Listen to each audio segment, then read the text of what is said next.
Hello, welcome back to Monster Train featuring. Oh shit, I forgot who I was. I did have who I was, and then I forgot. Oh no! God damn it. Oh, I'm an idiot. How about you want me to just Uh, give you a rapper real quick? I can name no, one no, that you've I'll been figure it typing. out. I'll figure it out. Hold on. All Oh right, all god. right. Oh, I was gonna be. I guess it's not really a rapper exactly. I was gonna be Thundercat. He's like hip hop tangential, sort of. I would say. Ah, I've never heard of He, him. you don't know Thundercat? Oh Nope. my god. Let me look him He's up. a he's like a he's a big he's like one of like probably the five best living bass players currently, if I had to guess. Maybe I don't know. He does like a lot of production for a lot of hip hop in regards to like playing the bass. Ah, okay. Um, and he makes his own music too, but like he doesn't really rap. Well, how But he's about like a that? known I guess like Kendrick Lamar. I'm pretty sure he helped with like To Pimp a Butterfly, um, things like that. Huh. Well, there you go. I've never heard of this person, but That's who I am. that's great. You can't stop me. And yeah, I wasn't gonna stop you. I You're gonna never. try to stop me. I can I tell. I had no plans to stop you. Okay. Uh, we're doing Monster Train. We're doing modded still.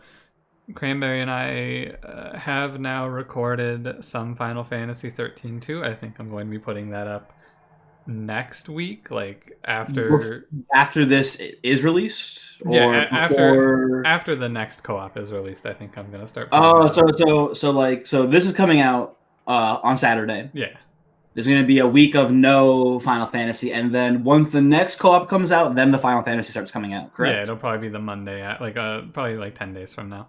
Monday, a week from Monday is what I'm thinking. If you're looking Okay. forward to that. I am. It's something. Yeah, it is. It's a really good game so far.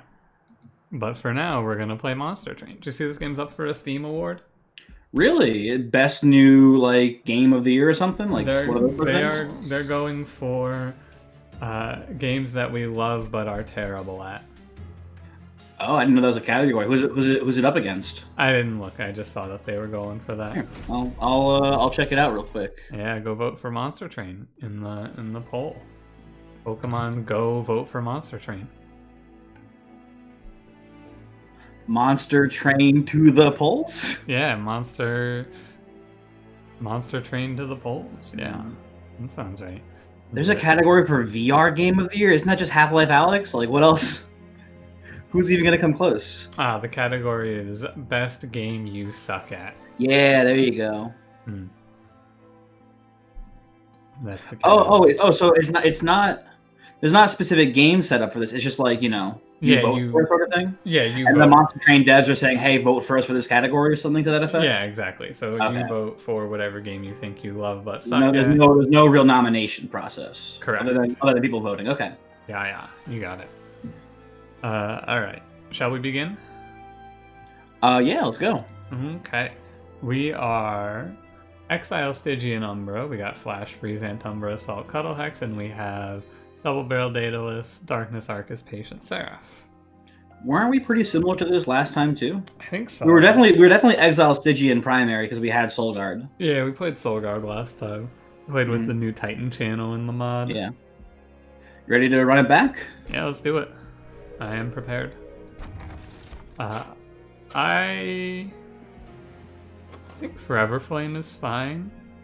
Yeah, I feel like if we go Icy Soul Guard, it's going to be a bit of a anti-synergy with Light's Gift. Yeah, it's gonna be So, bad. I I would prefer Forever Flame here, I think, but I would agree. I don't know. If we do the other Soul Guard, if we do Titan Channel, Light's Gift would just be probably better. That's true. And if we can answer if this is good or not by answering. You want to play Frostbite here or not? I think Frost is a little bit weak with Umbra as the backup. Okay. So I don't know if I necessarily want to even play Frost Soul Guard. I think we might be better off going Titan Channel and going for an incant strategy if it's available. If it's not, I don't know. Well, we're gonna be playing an incant strategy either way. Mm-hmm. We have the flash freezes in our starter, so Frostbite is a pretty safe start. Oh, that's a good point too. I didn't think about that. Another thing to think of is Forever Flame is good if we pick up like Mollusk Mage, who I've been having do a lot of good stuff for me lately. Although Not so good with Umbra secondary, I guess, but it does work with the Oh, foregone power. yeah, foregone power, you do get the buff. I think I would still go Forever Flame here. Yeah, Light Skiff isn't that great, so Yeah. I'm down to take it and try to go Frost. And yeah, You do get it. Yeah, I would take Frost here. You agree? Yeah. Yeah, okay. The Light Gift is good with Titan Channel because then it removes the my backliner got sniped while he was phased out mechanic that can happen to you. Yeah.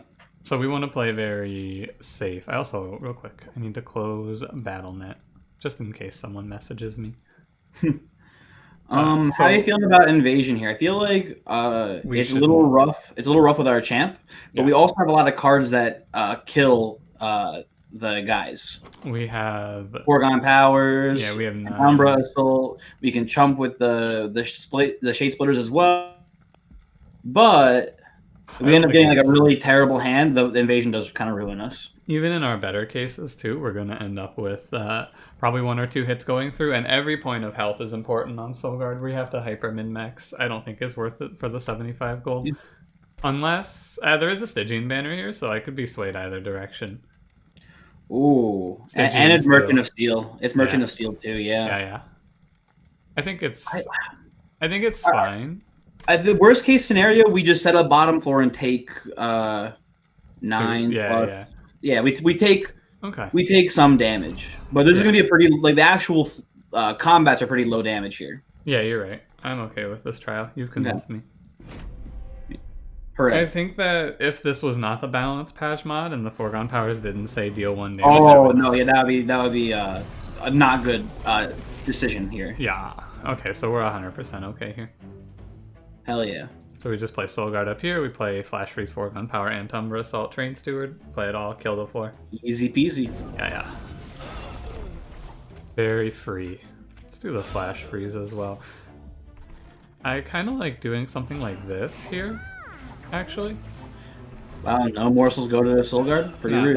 Soulguard doesn't need to attack. And this will let us get a little extra damage into the 45 healthy goon. That does make sense. Does open us up to maybe taking a bunch here, but... So the best thing to do here is to just play Train Steward in front. Train Steward will block these 3 hits. And yeah, Soulguard gets 1 hit and gets the pick on the Collector, so I like that a lot too. And then we don't play Foregone Power. I guess Cuddle Hex in the... Or do you want to put... Cuddle Hex in the back, I guess. It doesn't matter too much. You're right. And I think we want to put Frostbite here. You could put it up top. Oh, no, we can't put it. No, you can't put it on top because then you don't get the hit. Exactly. Yeah. So we want to just put it here, I think. The risk of damage on this floor is relatively low. We do want to end with a Train Steward behind Soulguard, but so we want to play one of these behind Soulguard here for sure. Yep. And then we want to ping off this guy. I think the Flash Freeze is better placed here, but we're then opening ourselves up to taking 5 damage if we flash freeze top. Well, first off, is the heavy up top making a pass right now? Yes. We'll play Foregone Power on him. If we flash freeze and Foregone Power, does it get the kill? Let's see. 8. It's 11 plus 7. That's 18 plus 19. Yeah, it will. Do you think that's worth the 2 pyre health to risk letting the crossbowman get up there? No, because what's in our draw? We have 2 Foregone Powers, 3 Shade Splitters, and we need Enhanced Bristle to kill it. So yeah, not worth it. Yeah. Okay. And so even if we do spend all of these resources here, we're just going to end up with this guy going by with a lot of health as well. Yeah, that's true. Whereas, the 2 damage here is fine. We want to play Foregone Power, or we just play Shade Splitter actually. And that'll mean that we only take 2. And then we can put Train Steward down here. And then I think we want to Flash Freeze this 5-1. Because flash the 5-1 and then I guess play Foregone Power to incant up top, or... No, not play it here so that we can start... Whittle. Yeah. Whittle, yeah. We want to start stacking the Frostbite so we can hopefully take less than 4. Or less than 2. Yeah, we want to take 2 here, basically. Oh, one thing I forgot to consider is the actual Frostbite carries over when they walk up to the pyre, so I didn't have to play it so carefully. Easy to forget, though. So we want to start stacking Foregone Powers on the boss right now. Yeah. Make sure you get those incants top, too.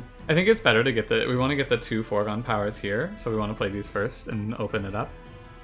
Well, I mean, we can shade split first, and then they make the morsels, and we pitch the morsels still. Oh, wow, that's big brain. Yeah. Very large brain. I think the lifesteal morsel, we just play it. Yeah, okay. Yeah, it doesn't matter too much. Video gaming.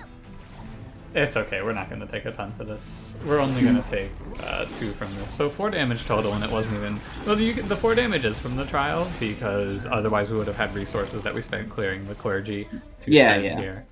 But 4 damage for 75 gold, pretty worth. Yeah, premium. May as well take this damage. There's no reason not to get 21 damage out of these morsels. Yeah. Solid. I think we'll kill you. Yeah. So closer than I thought it was going to be, honestly. It's not surprising because Soulguard only can take 2 hits. Soulguard's not super strong right now. The best unit for us to find here is Siren of the Sea. I like Offering Token a lot here. Offering and Flash are both good. We already have the 2 flashes, so maybe Offering Token is just better. We already discard a lot of cards though too. Yeah. With the foregone powers, so. But Offering Token, basically we can just remove foregone power. That's true, yeah. We can just remove it. Another interesting thing to note is we could play a Gorge plan as well, although it's kind of difficult to play Gorge into Patient Syrup, but we could play Gorge. You get insane value. I was talking about this on an episode recently. Shadesplitter might be the best card to have for incanting if you're playing with a Gorger, because you get the incant on whatever floor you want, and then you also get to put the morsel on whatever floor you want. Yeah, that is true. It's really high value for the flexibility, but against Patient though, the only Gorger I really trust is damage. Crucible Warden, yeah. Yeah. I think it's good to take Offering Token here though. Yeah, I like it. You really can't go wrong with a single Offering Token. Yeah. Prismal Dust and Space Prism are both good here. I think I like Prismal Dust here a little bit more because we have no way to protect what's his name? Soulguard. Does Revenge work with Damage Shield though? No, it does not. So that's a little bit of an issue, I guess. I don't know then. I think that either is fine. We can also, if we find that Siren of the Sea, we can always put the Prismal Dust on the Siren. Yeah. Just to like, you know, give it an extra couple rounds in the Relentless. Does Space Prism let us do anything? Space Prism opens up... Actually, I like Space Prism because we can use Space Prism plus the Shade Splitters to just chump block all of the damage that Patient's gonna do. So, I like that too, actually, yeah. Yeah, the way that this works out effectively is... Shade Splitter sort of reads as Damage Shield 1. Yeah, and so what it seems like it might be a problem because Patient will still get the melee weakness onto Soulguard, but if you wait and you just kind of like keep your eyes peeled, you can use the morsels to chump block a bunch, and then when you have a floor that's just like 1 or 2 heavies walking up, you let that floor hit them for like 20 damage total or like 40 damage total through 4 melee weakness, and it's fine. Yeah. So I think it's good to go Space Prism then for the extra room for the morsels. I like it. Knowing that Revenge does not trigger with Damage Shield now, that doesn't seem that good to me, so I like Space Prism a bit more. Now, the big thing we need for our plan to work is we need a consistent backline killing plan. Can you think of anything within Stygian that is good for killing backline consistently? Sap Totem. Yes, I agree. Quick plus 25 and plus 5 plus 10. Oh, hey, these are good. Look at 2 units that kill backline. Weird, and a quick in the shop. So worth noting, I think we've seen this before, but Codcalia is buffed to 5 attack. Oh, not that it matters too much because it's a big difference. Yeah, it is a pretty big difference. But we care. I don't know. I would say the big thing is that it makes it so that way it's a lot harder to get ruined by Seraph the Temperate. Right, like that 5 damage you put a +5 on from like the +5/+10 from the shop as well, and then like you can actually kill things. Yeah. The big thing is you can give her quick without any damage ups, and she'll kill backline for the whole game for you at 5 attack. That's also pretty sweet. Yeah, and there's the quick in the shop. So I think that's the way to go, because we're also not utilizing spell weakness in this deck at all. It's true. So, however, Umbra is maybe the best non-Stygian clan for damage-dealing spells. There's a lot of really good damage spells in Umbra. Forever Consumed, Excavation Eruption, Blazing Bolts. Blazing Bolt. Yeah, there's some pretty good ones, but there's no guarantee we'll get any of them. It's true. I'm okay with Codcalia. I think that we can just slap her behind Soulguard on the top floor and we're good for a long time.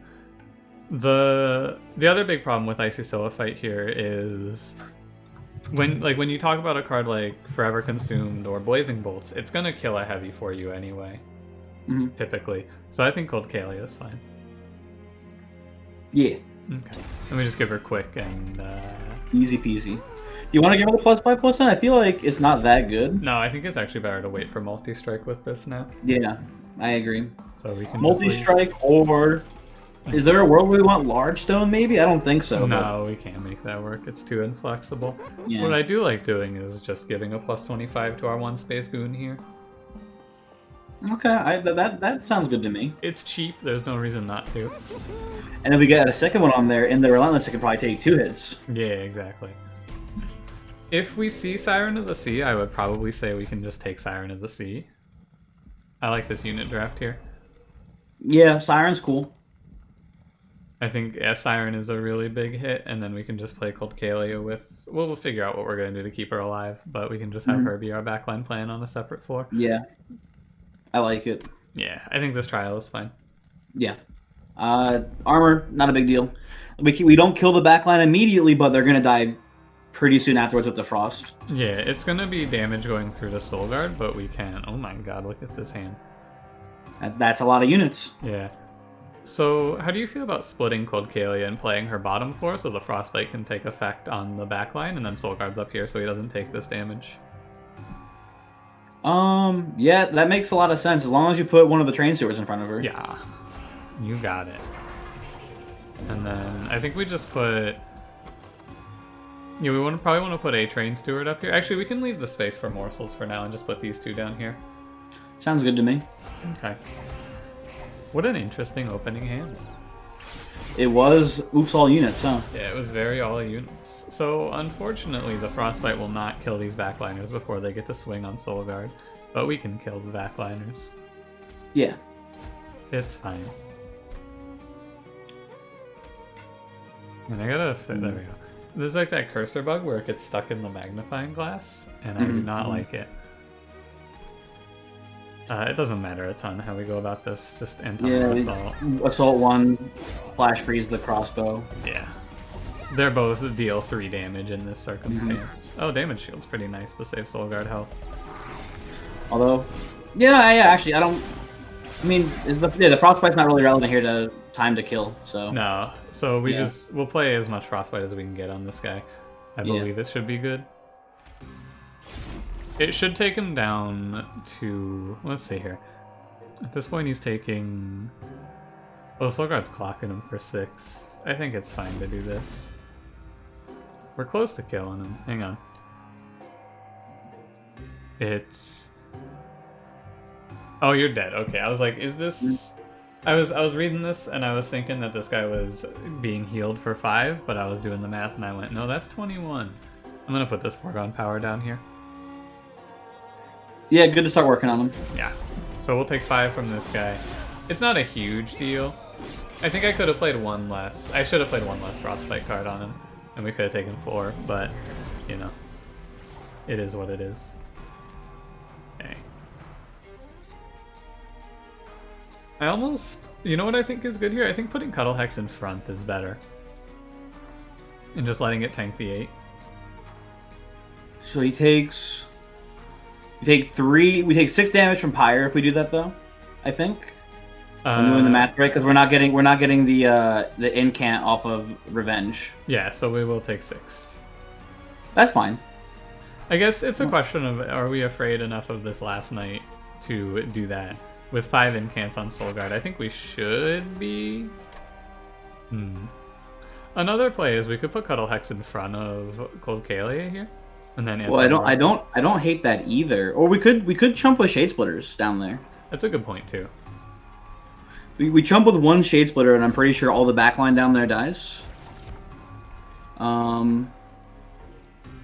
Yeah, so we can, at the very least, we can do this, and that should be worth. And then let's see where we're at if we play one more of them. If we play one more, it'll get eaten. Oh no, it won't get eaten. No, it takes 'cause- 5. Yeah. It says 30 damage. I'm not that afraid because she's going to be stacking Frostbite as well. I think it's okay for us to let this damage go through and just put the Cuddle Hex down here. Okay. And then if we just, okay. If we just press end turn, one of these cards gets frozen. Yeah. It's fine. Okay. You take 3 more. We're playing with our Pyre health a little aggressively, but that's okay with me. Put a Space Prism on down. Maybe it was worth it, but never mind, we got the double Frostbite. It was probably worth it to play those Frostbites earlier, but who cares? We got it. It's a game of inches, though, for sure. Yeah, and this next combat is going to probably be what makes or breaks the run. Yeah, we take Crystallis here for sure. Yeah, we need some heavy damage. That's good. Without a doubt. These are all decent. I don't know. It's kind of I don't like Umbra very much right now. No, we don't need a third one of those. Packed morsels seem okay. I think I like it a little bit more than Making of a Morsel, just because it's free. Yeah. And we don't have a great use for morsels right now, other than chump blocking. And Packed Morsel does a better job of chump blocking than Making of a Morsel does. Yeah, I think we might be better off to skip this though, because we're not going to an Umbra banner, so we're not really going to be switching into Gorger anytime soon. We're going all in on the Stygian plan with Umbra supporting, so I think it's fine to skip. That's fair. Yeah, okay, let's do it. And hey, Siren of the Sea. Siren, okay, that's pretty sick. So I wanna pose an alternative here, which is Morselmaker actually. So we're going to a Stygian banner here. If we take Morselmaker, he can be a permanent frontliner for Cold Kalia. This is one of the best units to frontline against Patient Seraph because he always chumps the melee weakness. He's really good for that. We are skipping. I think the issue is we're skipping Siren though, and Siren's kind of like really good. Yeah, but I think that we can win the run without Siren. We still need. So basically, we have a question mark on how we're keeping Cold Kalia alive, so she can clear backline in the ahead. Okay, let me ask you this though, boys. We might be able to win the run with Morselmaker, but can we kill? Do we have Talos or do we have? We have Daedalus? double barrel Daedalus. Do you think we can kill Daedalus with Morselmaker over Siren? You think about it. I think so, because we can just put flash freezes in the Daedalus every time we draw them. The floor that Morselmaker and Morselmaker and Cold Kalia are on is going to be pretty formidable. It's going to be deceptively formidable because there's never going to be a bomb going off on that floor. That's a good point. I like that. Okay, you know what, boys? I trust you on this one. Yeah. I trust your judgment. I think this will work. And also, I guess we have to keep in mind that we do have a Stygian banner coming up that still gives us a chance for Siren. Yeah, we still have a chance for Siren, which we can take. The other thing is, because it's double barrel, sometimes Solgard just dies on this combat and we can't stop it because of the bomb. So I think Morselmaker is a good pick here. Okay. Also, he's very nice with Forever Flame. That's true. That's true. We can go Stygian Banner. Yeah, I don't think we need Spell Banner here, so yeah, I'm down. Or not Spell Banner. Spell Shop. The Pyre health is kind of tempting over there. Hey, look at that. Okay. Beautiful. Rewarded. Extremely good. Pyrestone housing is great. Housing seems nice, yeah. Yeah, I like it. I like it quite a bit too. Okay, we have a really good setup here. I like the Umbra consumable here the most, I think. Well, yeah, we have a couple good options there. We have Dust or Space Prism. Yeah, I feel like after that, like, Sap is the next best because Melting is going to give us garbage, but yeah, Sap is kind of worthless in this run, though. Yeah. So let's go Umbra. It is pretty worthless. This is fine. Yeah, I like it. Free spells.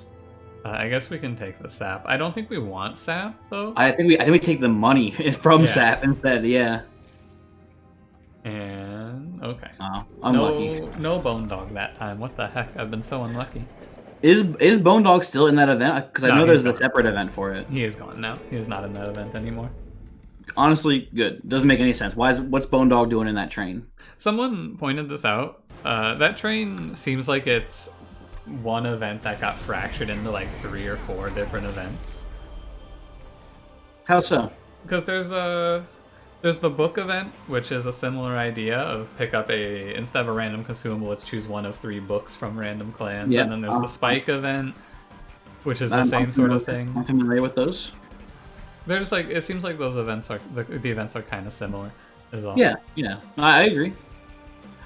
This is tricky. How do you feel about not looking at this floor anymore? Because it's too scary. Yeah, this is tough, huh? We really want to put Morselmaker. Morselmaker. I think it's the Morselmaker down middle, right? Although then we're not gonna have. Oh wait, is middle a 5 or 4 space? It's 4 space, but it's also a haste combat. Double barrel Daedaluses. Yeah. But because you really, I mean, if you play Morselmaker bottom, he just dies. So I think what we do is we just put Morselmaker top behind, and then we let Clocalia stand on her own because she doesn't need a frontliner for this combat. Oh, that's a good point. We're stacking everything to top floor then. Yeah, we just put them all up here, and it's fine. Now are we having Morselmaker tank, or are we gonna put Soulguard in front, Morsel in middle, and Siren in the back? I think I like Soulguard in front because then although Morselmaker in front is probably the safer choice. Yeah, I'm okay with that. I think Morselmaker in front is safe. Okay. Okay. Yeah, I agree. This way we should be relatively bomb-proof, and we don't need to worry about killing these bottom floor goons, I don't think. They're only really scary the first turn they're in there. It's fine, we have Flash Freeze. I'm gonna put Clocalia down here with a Train Steward. Sounds good. And then we Flash Freeze this bad boy away. And we just play these for the enhance. Yeah, it's not so bad. Yeah, everything's fine. Definitely a tricky one. Could have seen some bad outcomes here, but looks like we're gonna be fine. God, Morselmaker. He's really good when you use him for not what he's supposed to be used for. Yeah, huh? It's crazy. I'm sending the foregone power away there. That does make sense to me. That way we don't have to do a 50-50 on drawing foregone power. He's like, truly, he might be the best tank in Umbra, which is tragic. Shadow Eater. Although on this mod, Dusk has been saying it a lot. I have not gotten the chance to play with it, but he rebalanced Shadow Eater and he likes it a lot on this. Ooh, really? Yeah, Shadow Eater is just Gorge, gain 5 damage, and he has Sweep by default. That's cool. Yeah. One day I'm gonna get is it base damage of 0 though? Is it you need a morsel first to get it going? Yeah, I think it's the same stat line. Okay. It interacts with Quick now though, which is a good thing. That's what I've been saying, Voyix. That thing needed some sort of interaction with Quick, and I'm glad they finally gave it. Yeah. It seems like a good change to me, but I haven't gotten to play with it. It's an interesting change because it's one of those things where maybe the devs wanted Umbra to have a weak spot, and that weak spot is killing enemies that are low on health and in the back, but it's hard to say. It's very hard to say what the devs intended in a video game. Yeah. I wasted Enhance. Oh. Unbelievable. Can you believe it? No. Of course not. I think I wasted one there as well. It doesn't matter too much. We have it. Yeah, this should be easy peasy. Yeah, we got 15 damage on Soulguard. And then we have our tank scaling in the back. So, unit shots are the most important thing for us here. Oh yeah, especially with the Pyrostone housing. Yeah. Oh yeah, Forever Consumed is 40x instead of 30x. I don't know if that needs a buff. I mean, I'm not gonna complain. Yeah, I guess I'm not gonna complain either if it's big, you know. I don't know if that's necessary, but whatever. The only point that I can think of that makes a difference is playing it at 3 for the next like 2 or 3 floors. It now kills the heavy instead of leaving them at 15. Otherwise, and that at 5 energy for the Gilded Wings or whatever they are, the 190 boys. Yeah, I mean that one. When are you ever playing Forever Consumed at 5 energy? But it happens, maybe. Especially with the plus 3x relic. That's true. Forever Consume. Do you want it over Shroud Spike? I don't think Shroud Spike does anything for us right now. Shroud Spike is not for me. I'm good. See, I'm down for Forever Consume too. Okay. No one even mentioned the spike. What the hell? Yeah, the other spike. Do you want to get Morsel Master in here and get real weird? No, that sounds awful. Yeah, I don't either, but like, I just wanted to float it. You know, I respect, but we don't need it. And me Voidex, me take card draw. I've been taking energy some more lately, but this is not a situation we need. Yeah, this is a card draw. Yeah, we have an energy relic, but I've been back to taking energy against Curse Fell. It's very nice to have 4 energy on Curse Fell. Right path. Yeah, we need that Merchant of Steel. And the Pyre. I mean, we really just want multi-strike here, huh? Health and Incant Armor 2 are both good as well. Oh, yeah, that's a good one, yeah. So I like... You want... Wait, hold on. What about... Oh, no, never mind, I forgot. We're not... The Morselmaker on the in-camp floor, which is a coincidence, basically, last time. I was gonna say, what if we put the armor on Morselmaker? It's not... Like, it actually isn't the worst, because we could throw Large Stone at Cold Kalia, and then she should stand on her own. Although, yeah, I like that too, actually. The only problem is she might run into trouble on Seraph the Patient. Here's the thing that Huvoix, you can just put Large on Cocalia, and then Morselmaker still fits on the floor even when it's size 4. I mean. Yeah, it's right. That still works. It's if we draw Maker first, we can't play her and him on the same floor is the problem. Well, can we not do that anyway? Oh, I guess. Yeah, never mind. You're right. Yeah, because he's effectively a 3-size unit and she's 2. Yeah. But I think this is fine, and then we can... So the only problem is Seraph the Patient, but if we chump block on that with Morsels, we should be okay, and then we could use Morselmaker on the incant floor. Mm-hmm. I'm not sure if it's good. I guess no matter what, the Runestone is going on Siren of the Sea. Yeah, I agree with that. So that goes there. That's where that belongs. We can. You know what I would do? I would just skip Larson and just go plus 25 on Cold Kalia then. If we're gonna give plus 25 to Morselmaker here, I think either way. Oh yeah, we'll give it the Morselmaker, and we'll stick with the Cold Kalia Morselmaker plan. I think I do like this because the other big thing about this is it ensures us against. There's like the Purifier combat that this is good against. Like having getting the 10 damage helps a lot, huh? It's really only a problem if we draw Morselmaker first. I mean, here's the thing though, Voice. We should be able to find a +5, +10 at some point. I think that would be better than giving Large Stone here. That's true as well.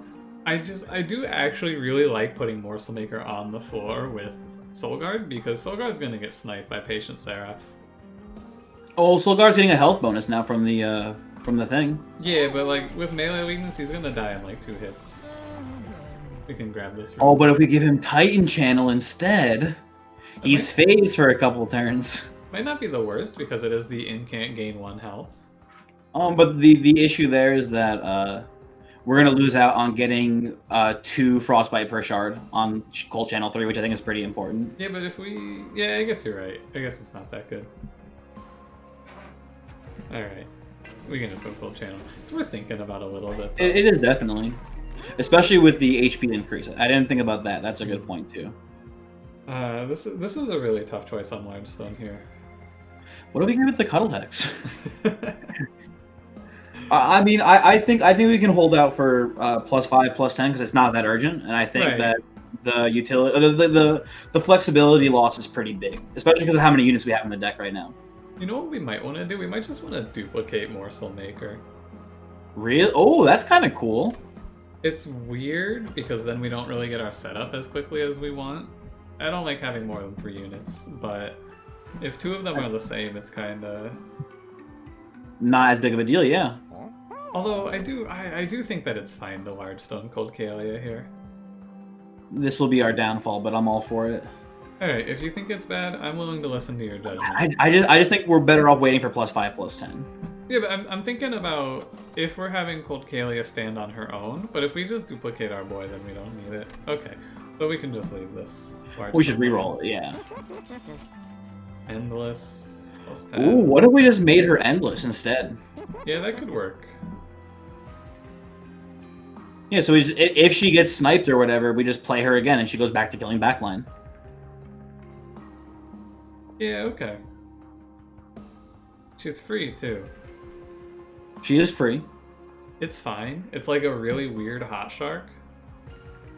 I mean, it functions in the same role, basically. Yeah, I guess that's fine.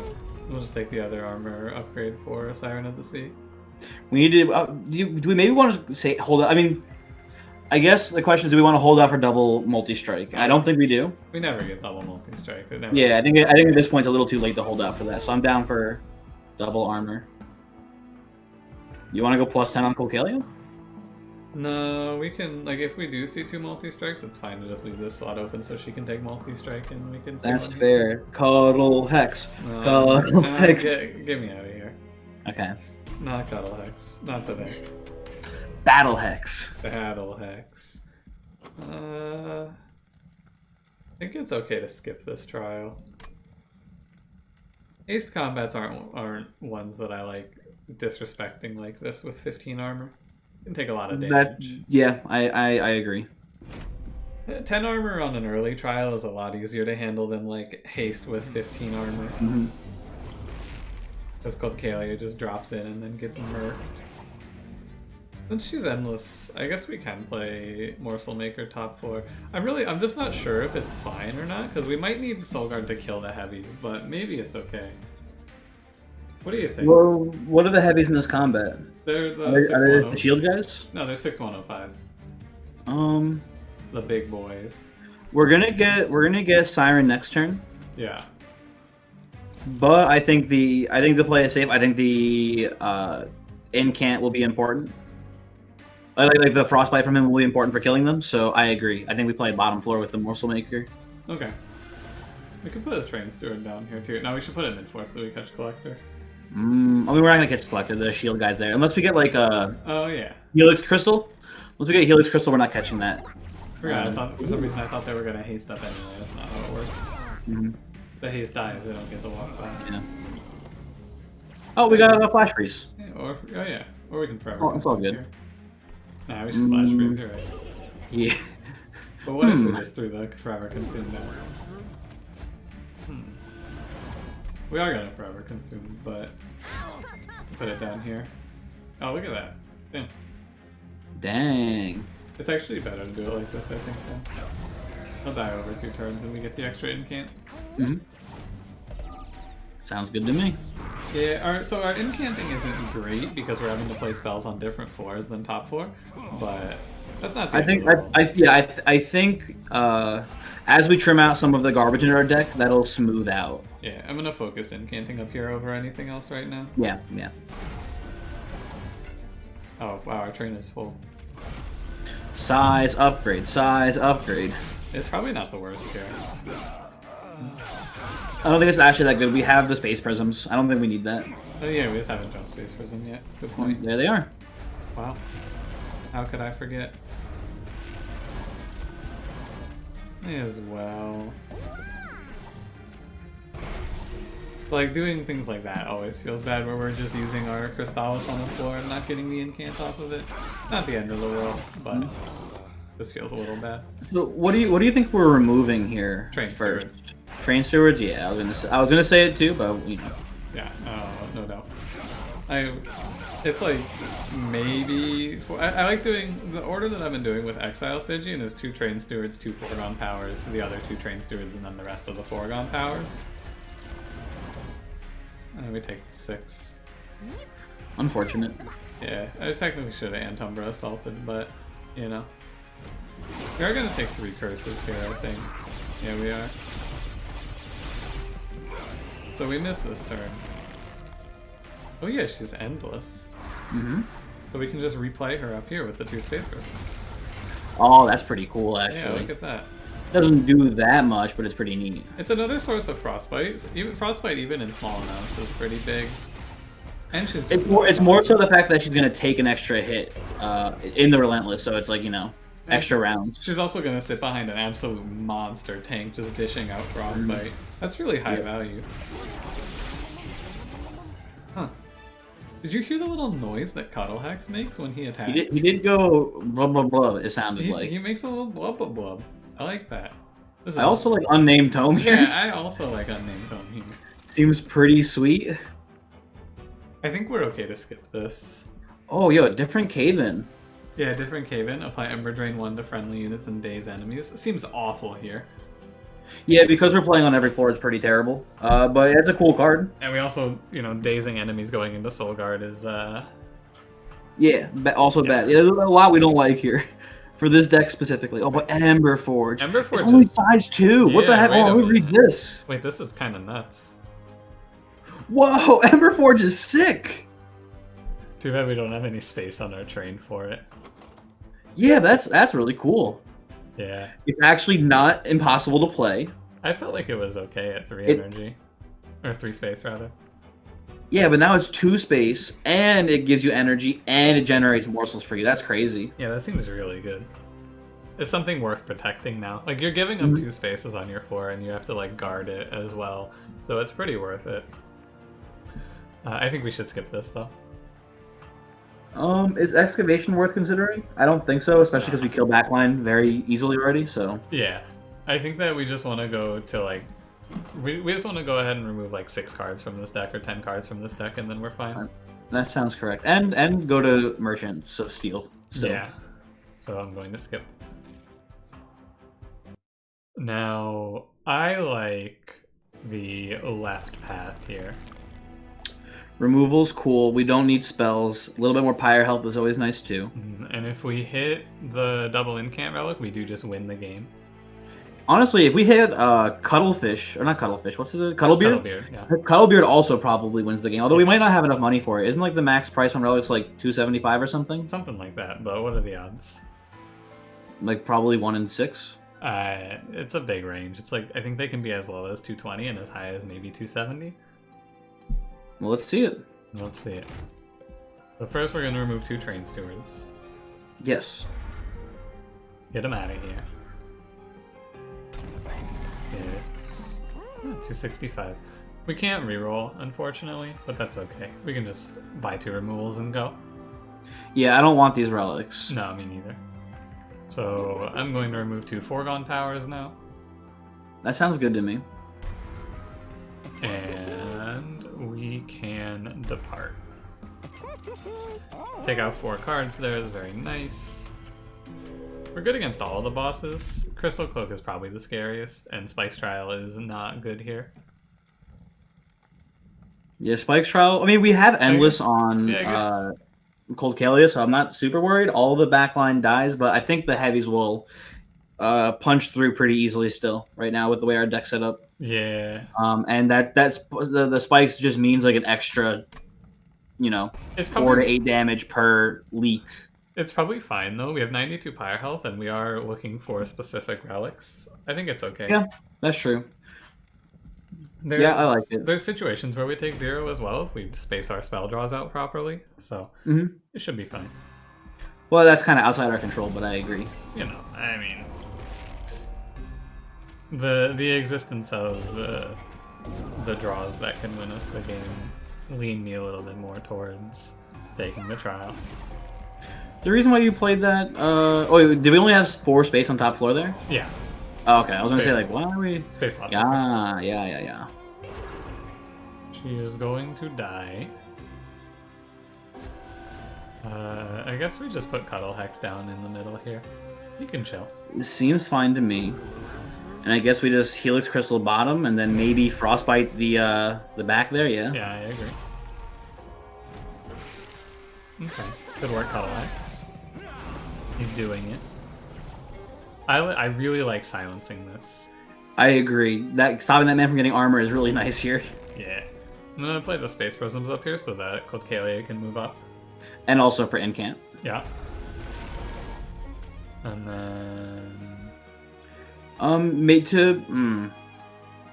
Is it correct just to Ent Umbra the Backman? Like, it's only 3 damage, but is that going to be relevant, you think? If we want to do damage properly, we should play Ent Umbra here and then put Forever Consumed on the Clip Defender, and we push an extra 10. Yeah, because of the guys actually attacking, you're right. Yeah, an extra 12 apparently. We're very light on incants on the top floor is a big problem, so we are going to take damage, I believe. But it's also kind of nice that an enemy's up here, so we have a reason to incant up here finally. Yeah. I do not want to feed 20 armor here, actually. You know, I also think that's a not great plan.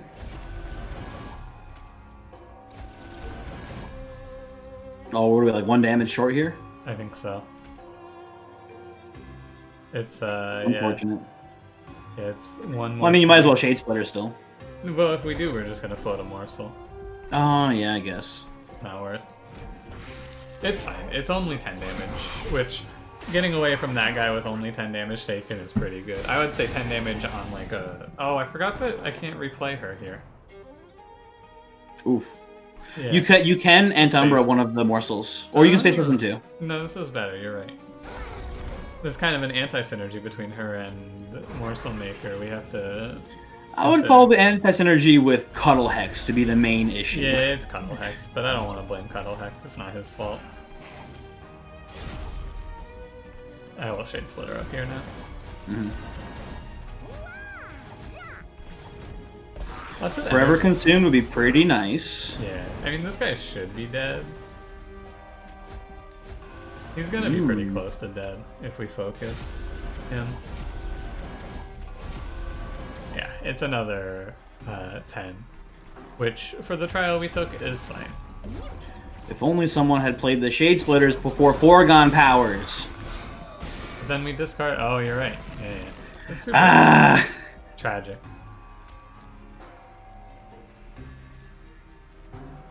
What are you thinking here? I mean, just kind of thinking maybe we want to incant first. It's probably worth it. I don't think it matters that much, but oh, she actually just gains net 1. Yeah, and plus the 2 health she gains. Crazy. Yeah, what are the odds that goes against us there? Just okay.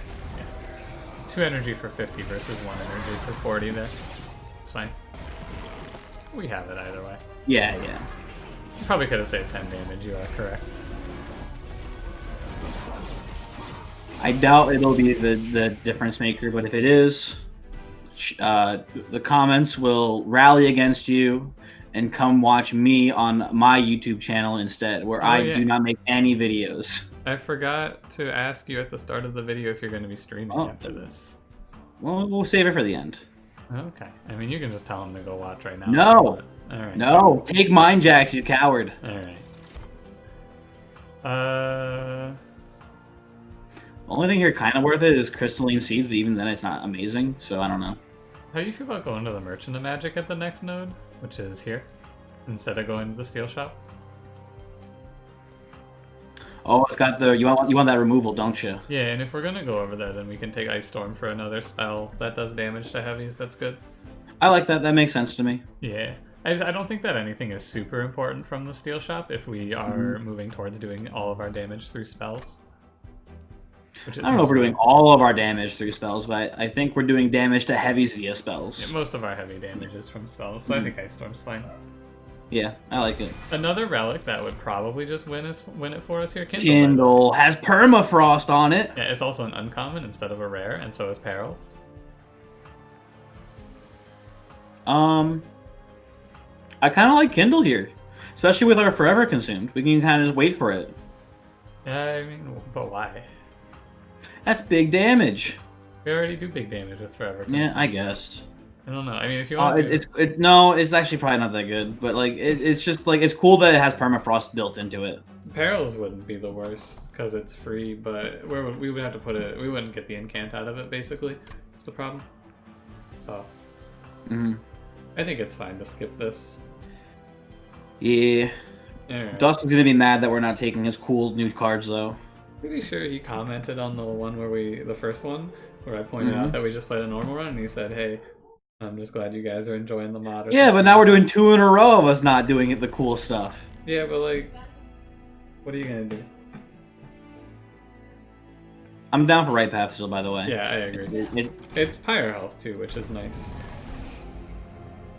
I think the removals, we want to do the Train Stewards now. How do you feel about like 1 and 1? I think we should just get rid of one or the other here, personally. Okay. But first we can check the magic shop. Holdover. Hey. How do you feel about holdover forever consumed here? It makes sense because we're always gonna play it then. Okay. Yeah, I like it. Yeah, it makes sense to me. Because we can always play it for 0 and keep it held over. Yeah, and then we just take energy from the next one. Yeah. You hear these dogs? I do hear these dogs. They sound upset about something. Very angry. It's too late for you to be barking. So hold over forever consumed. We could also give it a -1, by the way. That seems pretty good too, actually, huh? Yeah, hold over -1 forever. Oh, that's just free 40 damage forever. Yeah, so we play this at 2 and it kills like every big heavy. I like it. Alright, let's do it. Yeah, that seems good. That seems good to me. And then I guess we go +10 on Ice Storm. Yeah, I agree. But what about Helix Crystal? Helix Crystal honestly is fine as it is. Yeah. That was a joke. Oh, okay. Sorry, I don't understand humor. Get the train stewards out of here. Alright. Done. And this is... which Arcus? Wow, I can just... oh, I can't hover over and show off the mod. Hey, look at this. We can look up here and see what the Arcus is. This is Curse Arcus. Specific thing we got to watch out for is those looming dark shards. Wait, no. This isn't Curse Arcus. Curse Arcus doesn't have incants. This is Spell Shield. This is the Sycophant combat, I believe. Okay. Well, you're a nerd for knowing that. Alright.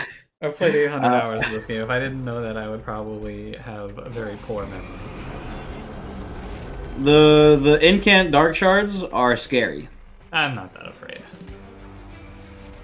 So, you like Soul Guard up here? Yeah. I like him up there. I like Morsel. I mean, you can put Morselmaker wherever you want. It's going to be fine no matter where he goes. So if we put him down here, we can't play Club Kalia behind him, and he's just worthless. Oh, yeah, size downgrade. Yeah, I'll just put him here.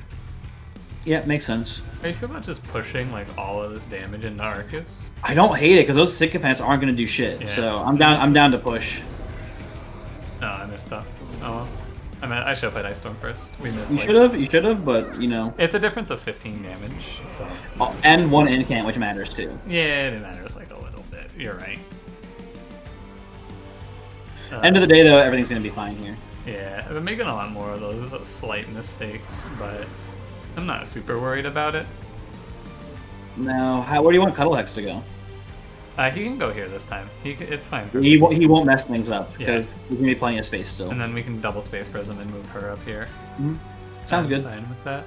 Although we can still put her up here. It doesn't matter that much. It does not matter. I agree. Incant top floor. It's really weird because we don't want to discard Forever Consume. Just play Forever into Foregone. That's still 2 spells cast. Yeah. Or you can even go unnamed into Forever into. Yeah, I don't think there's any reason to hold this tome. That's what I was thinking about. Man, look at how good that is. Oh, that was supposed to incant. Oh well. Clears that floor, which is fine too. Buying more time on this floor for Cold Kalia to stack up is fine as well, I think. But we want to play this at 2 energy, right? That's 160 damage. If we play it at 2 energy, it'll do 120. 120, which kills him. Yes. Yeah. Yes. So we should incant 1 time. And then we should kill you. And then we just do this. Okay. Yeah, this entire run seems pretty over to me right now. Yeah. From this position, I think that all we need to do is find removals and we're more or less set. Yeah. I'm just gonna play forever and pass the turn because of the incant shard. Yeah, it's a little bit of an issue. I guess you could play 1 Space Prism middle floor too. It's better. I think it's better just to save them for the incants, honestly. Oh, that's fair. Also, one of them might get frozen. Yeah. Oh, good call. Cuddle Hex, if we let him chill for long enough, he will just freeze the entire deck of bad cards for us. That is a fair assessment. I'm just gonna try and focus on. We played this at 2 again, yeah. Focus on landings forever consumes. Because as it sits right now, we barely have to worry about taking any damage. The only issue we're gonna have as it is right now is double heavies, but that's like we're gonna have more than enough pyre health to just tank that to the pyre. We shouldn't have to, because we can have Forever Consume to kill one, and then we can just like target down the other with Frostbite, basically. I don't know if we're gonna do enough damage with double heavies to kill the second one. We'll weaken it. But what I'm saying is, I think we could just let them walk, and we'd still be fine right now. Yeah, you want to be careful with the just let them walk plan, because it's not a great. It's obviously not a great plan. Right, but like for right now, like for this combat, we're not going to take any double heavy damage. So the only combat that we have to think about it on is Patient Seraph. But yeah, I should have clarified. I meant specifically for like the Seraph fight, like the 190s. I see. I think that's where we're gonna have issues. Not here. Here is smooth sailing. Yeah. We do have to respect Arcus. I have lost plenty of runs to disrespecting Arcus and dying. Yeah, 25 damage for this combat is a lot. It's 25 damage and it's a single hit. Yes, which is really tough for any strategy revolving around revenge. Mm-hmm. So I'm just gonna do things like throw another flash freeze at him, just to be safe. Could have gotten one more incant off there. If we lose, it's because I didn't incant enough and nothing else. I actually kind of think that Arcus should be changed. How so? With how he is, I think he should just be like, I don't know. I don't know exactly how you do it, but they should do something about the way that he is, I feel like. Because he's very brutal. I don't mind him that much. I feel like his stats are high, but his actual mechanics are pretty weak. Like his shards, the only one that ever does anything is the incant shard, and even that one isn't that good. Yeah, I guess that's fair. It's usually pretty easy to play around. Arcus is, you just have to be super prepared for Arcus. Mm-hmm. That's all. Deep Offering, we have seen the difference. Yep. Mm-hmm. I like Ancient Synergy here. I mean, like I've been ranting about how I think one of our weaknesses is double heavies, and that helps against that. So. It's really hard, though, to play Ancient Synergy when we are holding over Forever Consumed. They're very clashing cards in this circumstance. We can take energy here from the upgrade. Yeah, I think we are taking energy for sure. And then one cost down makes Ancient Synergy pretty easily playable in. Like, should not be an issue. Yeah, I think that's okay. Deep Offering is not bad either here, though, too, especially if we take energy. They're both very strong cards here. One other thing worth mentioning is we did talk about doubling Morselmaker to put in front of Soulguard to help guarantee Seraph. I don't think we really need that desperately, though. I don't know. It's not with how many cards we're freezing. It should be pretty easy to keep a Shade Splitter or a Morsel there to chump if we need it. But the melee weakness is gonna build up. That's true. Seraph the Patient, you can have a run that feels perfect. You can take no damage on the entire run, and then if you're just not quite right, Seraph the Patient will crush you. Mm-hmm. And the big problem in this run is there is no renewing Soulguard. Like, once he takes damage, that damage is there forever. So every piece of damage he takes outside of Relentless is scary. Mm-hmm. But when he's, like, not incanting for much, you gotta be getting very high cost efficiency per health point from him, because he has 70 health and he has to account for roughly 4,000 damage into Seraph, which is a scary. Lot. Yeah, it's a lot. So if the plan is to duplicate our Morselmaker, then I think I like the what's it called? You know what it's called? Deep Offering more than. Yeah, I think I can get behind that. Yeah, I think I like that strategy a bit more than. Yeah, so I think we would want to go to this path, removal, money, magic, and then hit the duplication right before Seraph. That seems good to me. Yeah. And Deep Offering's fine then. Although Deep Offering, it's just free incants basically, because we're gonna play it for one. We're gonna draw 5 cards. We're gonna get at least 1 or 2 0-cost spells off of that. Yeah, okay. We should take energy here.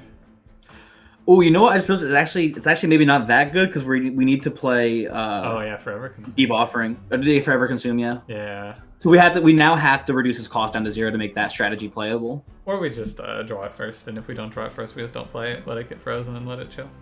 Yeah, that's true, I guess. I like energy here for sure.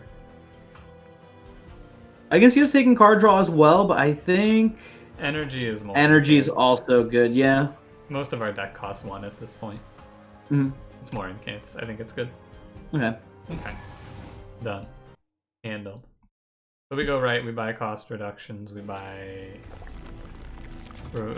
Probably just cost reductions. I don't know. Yeah. Maybe permafrost. Cost reduction seems pretty important on that deep offering. Remove 2 foregone powers, and we leave the last one in, I think. I don't hate removing maybe one of the Shade Splitters here. Before Shade Splitter, I'd actually rather remove Antumbra Assault. Okay. Shade Splitter doesn't do that's fair. damage. That's fair. Yeah. Yeah. So, but I think foregone powers, and then we can remove Antumbra Assaults if we see another removal. Yeah. That makes sense to me. I'm down with 1 and 1 actually. 1 foregone, 1 Antumbra. Yeah, I like that actually. Yeah. Okay. I want more 0-cost cards to play after a deep offering. Maybe I'm too like tunnel visioned on that. Maybe that's not like that worth it. But in my head I'm like, that seems like a good plan to me. I don't think we actually hold over offering tokens. Yep, I was gonna say the same thing there. It seems good. Yeah, it's all right. Is it worth the money though? Is the question. I don't think so. Because that's basically the cost of 1 removal. We could remove a card instead of doing that. Mm-hmm. I do want to buy the -1s. We want to take cards down to 0 cost. I think the first one should be Ice Storm. I would debate that the first one should be Deep Offering. I don't think it's that important. The thing though is that I think we can just put another +10 on Ice Storm, and be pretty happy with it. I feel like it's better like to take this down to 0 and then take Deep Offering down to 0 is what I would do. We can just reroll, I suppose. Yeah, I think that nothing really cares for a +10 here. Maybe Antumbra Assault, but I don't think you need it. So I like Ice Storm. I like Deep Offering for 0 costs. And then I don't think anything for +10. Sure. Okay. Let me look at it. Yeah, I don't think so. Like maybe Helical Crystallis, but. I mean, in theory, we don't have another magic shop, right? We have a Merchant of Steel coming up. Yeah, correct. That's actually pretty good to me, I'd say. Okay, sure. Yeah, I think it's worth the money to give it that +10. Then we'll roll. Real quick, we can look at Remove Consume. No, I don't like any of this, do you? No. Okay. With Holdover Forever Consumed, Deep Offering. We could Deep Offering up to 2 and then down to 1, but then it's like unplayable with Forever Consumed, so I don't like that. Yeah, do this. Mm-hmm. Although honestly, it might be better just to make Crystallis cost 1. This I disagree with. I think we're better off going Deep Offering. Well, so the thing is, Deep Offering is like you only use it once and then it's gone. Where Crystallis we're gonna play multiple times for multiple incants, hopefully. It helps us with double heavies as well. We can also just put the +10 on Deep Offer or on Helix though. We have a second +10. Then we're paying 2 for it though, and that's kind of gross. It effectively halves, or not halves, but so if we have 4 energy, we lose a spell cast. So here's how I would look at it. If we put +10 on Helix Crystal, we're paying 45 damage for every 1 energy. Forever Consumed right now, we're paying 1 energy for 40 damage. Yeah. It makes it slightly better than Forever Consumed with the +10. But if we give it a -1, we're also slightly better than Forever Consumed because we're playing 1 energy for 7 damage. Yeah, you're right. So the big thing, I know you're fixated on the Forever Consumed Deep Offering thing right now. I am tunnel visioned on it right now. I think you're right. It's really easy to dance around this. Like if we don't play Deep Offering, it's not that big of a deal, and we can also just like Deep Offering at the end of the card cycle so that we can draw back into Forever Consumed within like 5 or 10 cards.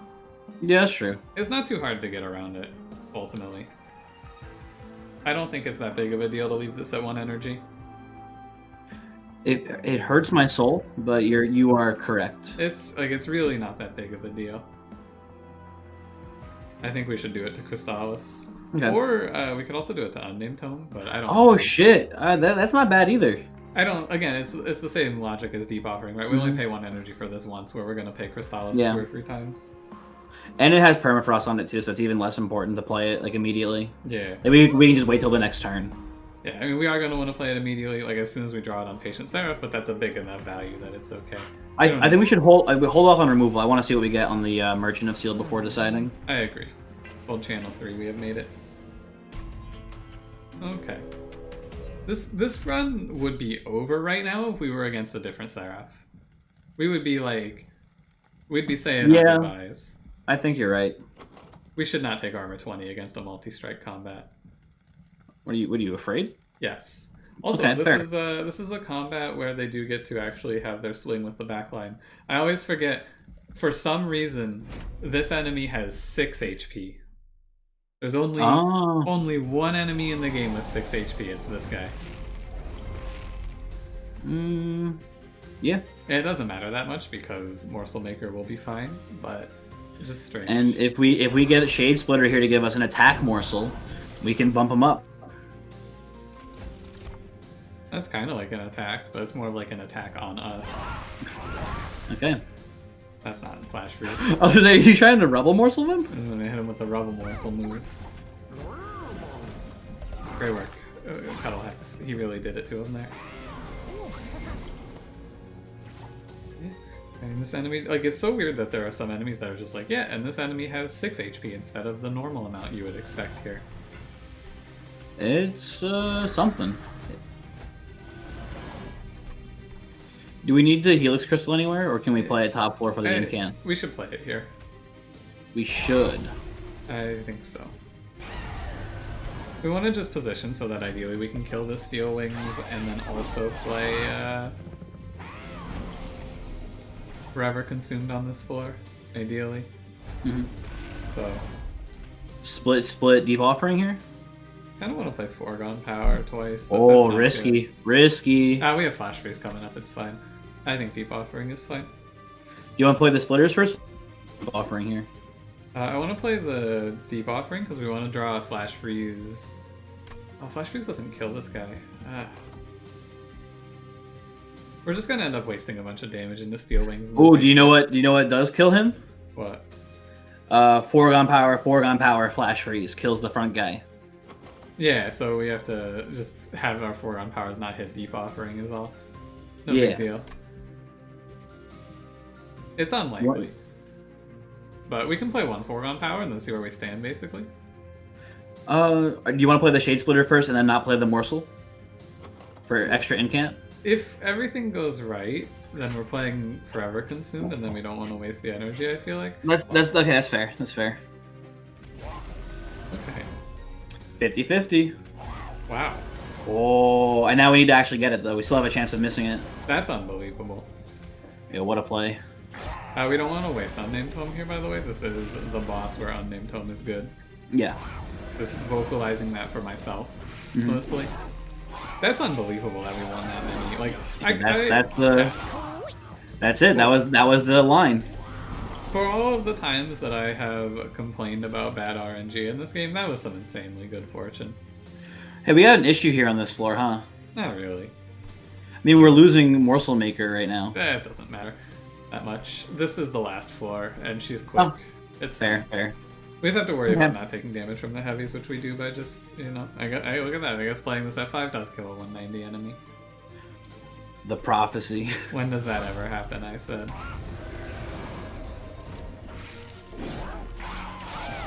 We are mostly just coming up short on incants, but it's not that big of a deal.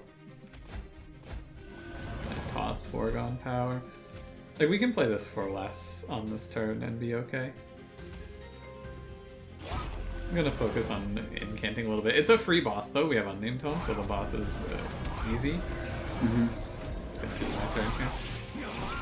Man, look at that plus 25 on Cuddle Hex coming in clutch. A true hero. How insane. Dude, I love when Solgar. I've pointed this out every time he does it since this update came out. But every now and then Solgar just pops up like his magnum opus, and we have 5 seconds to read it. Yeah. It kills me every time. Solgar just spits out his doctoral thesis on the history of Titanology. I'm over here going Solgar. Did you just pitch a Frozen Shade Splitter over Deadweight? Yes, because we're not gonna draw all of our cards. Coward. We were gonna be overdrawing. Also, it doesn't matter. This boss is just actual cake. Look at that. If we draw, so I would say if we draw our Unnamed Tome within the first like 2 turns on Patient Seraph, the combat is free. I'm going to skip all of this. Yeah. Yeah. I would Skip agree as with well. that. I honestly, yes, skip this too. I Okay. would say. I think this feels pretty free. I guess we can like misplay really badly and throw it all away, but I don't No, think we will. if our Soul Guard gets sniped, we lose this 100%.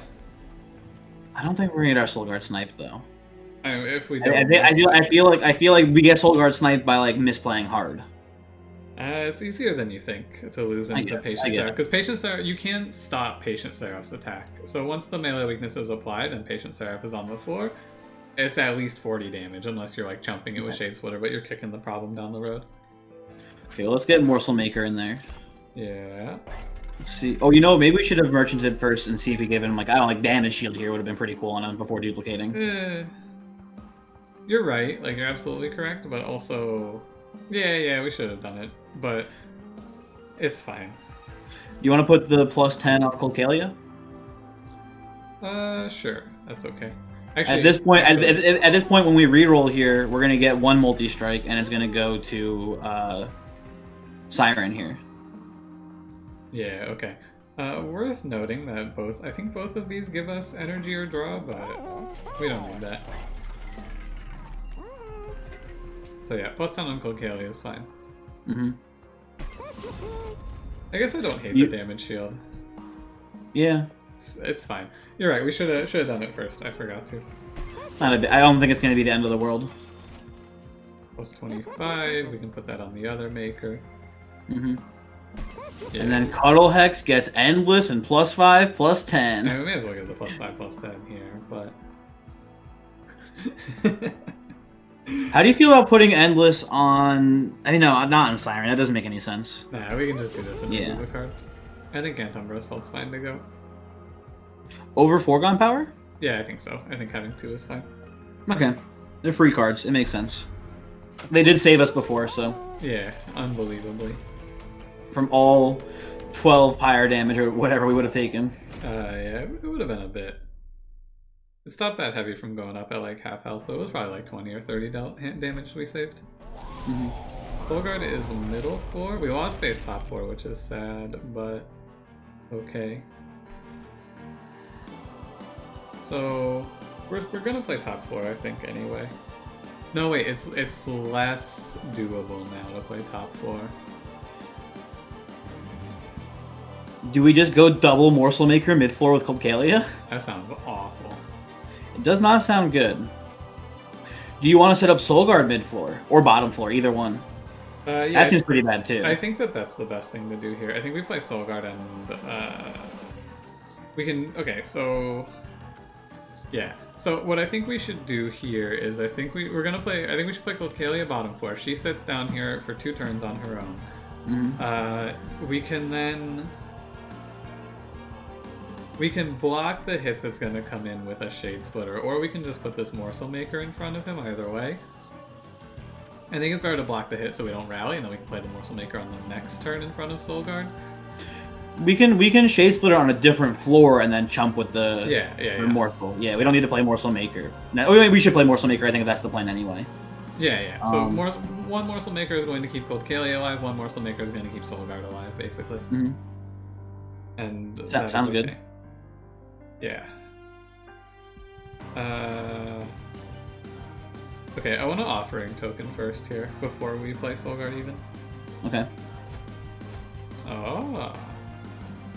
So I think that we can discard Shade Splitter with this draw. Okay. And then we just play all 5 of these cards. Sounds good to me.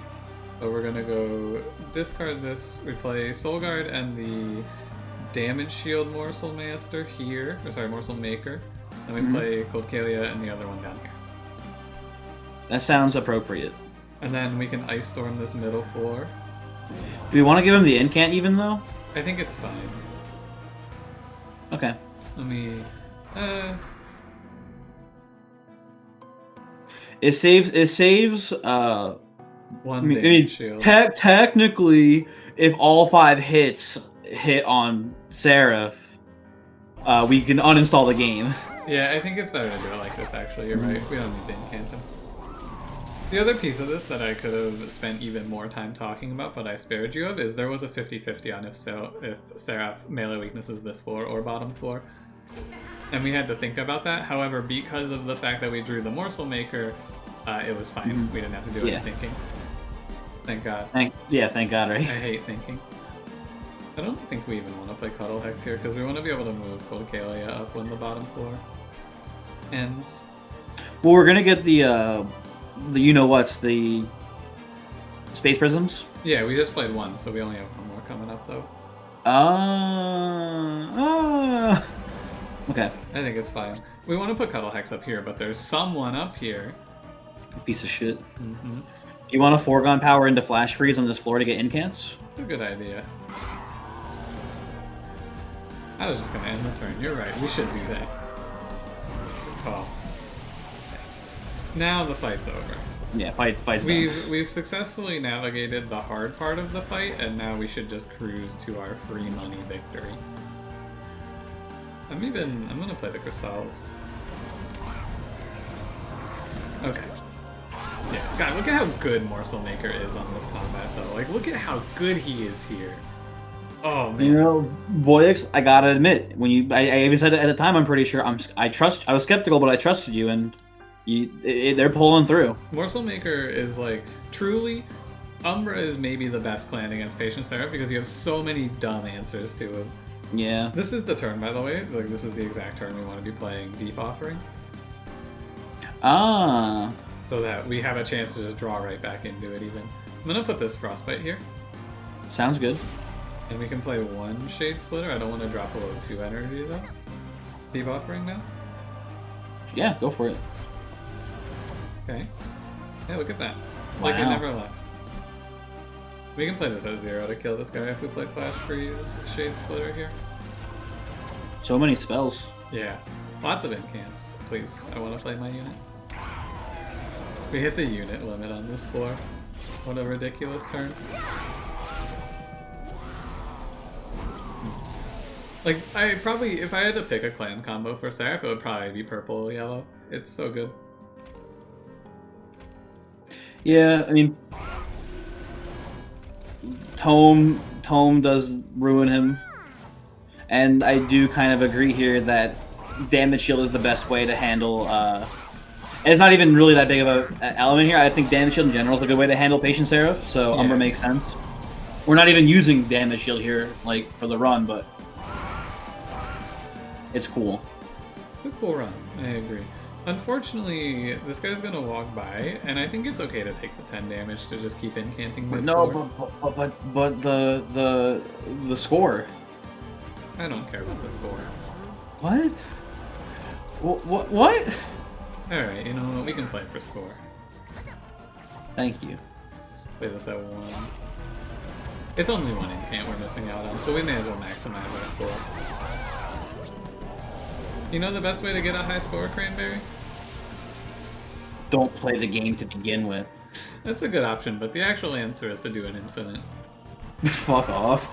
I'm not kidding. I don't know how we've avoided it in this series. Like, I feel like through sheer chance we should have at least, had a good setup for one by now. I actually haven't played an infinite in like months. They haven't offered me the opportunity. Wow. But are you going through like infinite withdrawal? No, I don't care that much. They're not very fun. They're painful to play usually. So I've talked about this infinite before because when I figured out how they won this run, someone had a 4-hour run on one of the dailies, and cool. I was like, how on earth did their run last this long? And I then noticed that they had a 10-turn score modifier on Seraph, which means they killed Seraph on turn 1. That's amazing. Do you know how they did it? They had... Go on. I'll let you guess. Okay, so... I couldn't even comprehend, but it's got... I would imagine it involves your champion, right? Because like you have that guaranteed on the first turn. By the way, we almost lost this until we played Colcalia here. We were off by like 26. We were off by about... Well, I mean, it was probably going to die to Frostbite soon after if we didn't have Colcalia. That's fair. Colcalia had like 1,000 damage though. Really? Oh, I wasn't actually looking that closely. It's pretty cool. Because watch how little he gets on... Because he kills Soulguard in 3 hits. Mm-hmm. He only gets to like 170. A different Seraph though, and it's actually easy. Yeah. But Colcalia maintains the Frostbite, and we get there. Mm-hmm. So, Your final answer is something with the champion. Yeah, that's all I got. Because if it's on the first turn, I feel like it has to be with the champion has to be involved in some Well, way. on the dailies, you are on Covenant 1, and you haven't, so you have no dead weights, and you can remove like every card from your deck. Oh, interesting.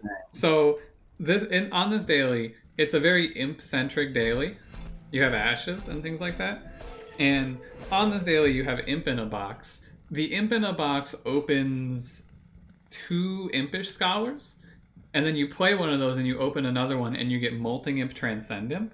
And if you had I believe it was a holdover, or not holdover, it was just the card that kills an imp to draw you a card and gains you energy. Yeah, important work. Yeah, important work, that's the one. So with these cards together, you can combo them in a way where you generate the imp box, then play it, and then just kill your Transcendent and repeat this forever because you don't actually draw him. You just bring in a new imp box. No! So you're doing like 5 damage per. Yes. He spent 3 hours killing Seraph with Molting Imps. That's fucked. Right? It's so bad. It's one of the craziest combos I've ever seen in this game. Truly. I could not believe it when I was looking at that daily. I went, oh my god. Like, that's insane. To even be able to figure out that you could do that just blew my mind. That's not good. Yeah. All right. Okay, well, thanks for watching. Yeah, that's the end of the video. To answer your question from before, I will be streaming. Oh, wow. Yeah. I think it's going to be Caves of Cud. Okay. If you're not familiar, Caves of Cud is like a more classic roguelike, similar to I think it's supposed to be similar to like Adam or what's the other one? Dungeon Crawl. I think it's supposed to be a little bit closer to. I think along those lines, but with a more modern twist. So maybe like spiritually closer to. I don't know. I don't want to say it's closer to Cataclysm, Dark Days Ahead, but I don't know. It's a more modern classical roguelike. Okay.